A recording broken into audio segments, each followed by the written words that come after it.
Welcome to bird media. నేను వైష్ణవి. ప్రపంచ cancer దినోత్సవాన్ని పురస్కరించుకొని బసవతారకం ఇండో అమెరికన్ క్యాన్సర్ ఆసుపత్రిలో ఘనంగా నిర్వహించిన కార్యక్రమం సేవాభావానికి ప్రతీకగా నిలిచింది. ఈ సందర్భంగా ఆసుపత్రి చైర్మన్, హిందూపురం ఎమ్మెల్యే, ప్రముఖ నటుడు నందమూరి బాలకృష్ణ పలు కీలక వైద్య సదుపాయాలను ప్రారంభించారు. క్యాన్సర్ చికిత్సలో అత్యంత అవసరమైన బాక్టీథెరపీ యూనిట్ ను పాటు 2 ఆధునిక ఆపరేషన్ థియేటర్లు, మోల్డ్ రూమ్స్, అదనపు క్యాన్సర్ స్క్రీనింగ్ మొబైల్ వాహనాన్ని ప్రారంభించారు. మరి వీటి ద్వారా ఆసుపత్రి సేవలని మరో మెట్టుకి తీసుకెళ్లారు. అయితే ప్రత్యేక ఆకర్షణగా మొబైల్ క్యాన్సర్ స్క్రీనింగ్ బస్సును బాలకృష్ణ స్వయంగా నడిపి ప్రారంభించారు. ఇదే అందరిలో ఉత్సాహాన్ని నింపింది. ఈ సందర్భంగా ఆయన మాట్లాడుతూ 2007లో దేశంలోనే తొలిసారిగా మొబైల్ క్యాన్సర్ స్క్రీనింగ్ వాహనాన్ని ప్రారంభించిన ఘనత కూడా తమ ఆసుపత్రికే దక్కిందని గుర్తు చేశారు. ఆ వాహనాన్ని అప్పటి ప్రధాని అటల్ బిహారీ వాజ్పేయి చేతుల మీదుగానే ఆవిష్కరించామని, తమకెంతో గర్వకారణమని పేర్కొన్నారు బాలయ్య.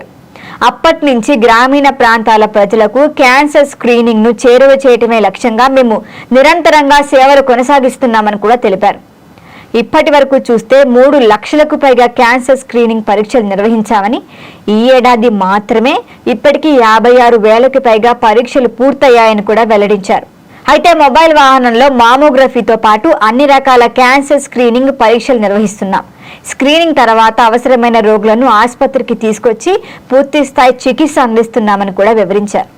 తమ నాన్న నందమూరి తారక రామారావు ఆదేశాలు, ఆశయాల మేరకు మాత్రమే ఈ ఆసుపత్రిలో పేద ధనిక భేదం లేకుండా అందరికీ సమానంగా వైద్య సేవలు అందిస్తామని కూడా బాలకృష్ణ స్పష్టం చేశారు.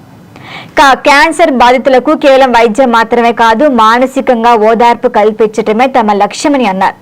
అందుకోసం ఇప్పుడు అత్యాధునిక వైద్య పరికరాలను ఏర్పాటు చేసి చికిత్సా ప్రమాణాలను మరింత మెరుగుపరిచామని కూడా చెప్పారు. క్యాన్సర్ గురించి సామాన్యులకు సులభంగా అర్థమయ్యేలా ప్రత్యేకంగా రూపొందించిన అవగాహన పుస్తకాన్ని కూడా ఈ సందర్భంగా ఆవిష్కరించారు బాలకృష్ణ. మొబైల్ స్క్రీనింగ్ వాహనంలో QR కోడ్ ఏర్పాటు చేస్తున్నాం.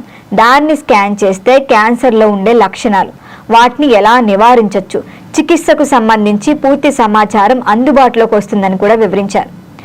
CMI ప్రోగ్రాం ద్వారా రోగులకు అనేక ప్రయోజనాలు కలుగుతున్నాయని, ఈ పథకం క్యాన్సర్ చికిత్సలో ఆశాజనకంగా మారిందన్నారు. ఆసుపత్రికి వీల్ చైర్లు వితరణగా అందజేసిన సాంబశివరావుకి బాలకృష్ణ ప్రత్యేక కృతజ్ఞతలు తెలిపారు. మొత్తంగా ఇప్పుడు ప్రపంచ క్యాన్సర్ దినోత్సవం సందర్భంగా బసవతారకం ఆసుపత్రిలో చేపట్టిన ఈ కార్యక్రమం క్యాన్సర్ పై పోరాటంలో సేవ, సాంకేతిక, మానవత్వం కలిసి ముందుకు సాగుతున్నాయి అనే స్పష్టమైన సందేశాన్ని ప్రజల్లోకి తీసుకెళ్లింది. దీనిపైన మీ అభిప్రాయాన్ని కామెంట్ చేయండి. చూస్తూనే ఉండండి బర్డ్ మీడియా.